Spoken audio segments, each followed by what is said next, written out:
This election's been a disaster for the Greens in the lower house of Parliament, but where are they going to go from here? Leader Adam Bandt lost his seat that was once considered safe, Melbourne. They've also lost Brisbane and Griffith. Those seats in Queensland have also gone to Labor. The number of voters increases at each election because our population keeps growing. So looking at the proportion of the voting population that a party wins over can actually be a better indicator of their progress than just looking at the raw number of votes. The proportion of people who gave the Greens their first preference actually dropped at this election, but that's not the decline that's really done them in the lower house. A big contributor here has been the collapse of the Liberal vote, with fewer preferences flowing to the Greens than in previous years. That huge riptide from Liberal to Labor had an effect on us as well. And whilst not a massive shift in the vote, it did make a difference. In Brisbane, it meant that Greens MP Stephen Bates lost to Labor, and his next door neighbour in Griffith, Max Chandler-Mather, lost his seat as well. But the biggest blow to this party is the loss of Melbourne, the seat of their now former leader, Adam Bandt.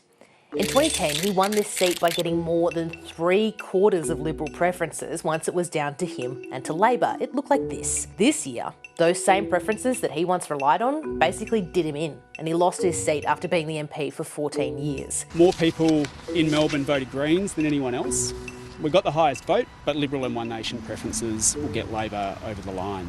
But that isn't the full story. In 2022, Adam Bandt actually almost won the seat of Melbourne just on first preferences alone. He had 49.6% of the vote. This time, that dropped to 40%. If it hadn't, he could have been in with a better shot of winning this seat, even with these preference changes. Max Chandler-Mather and Stephen Bates also saw a drop in their primary votes.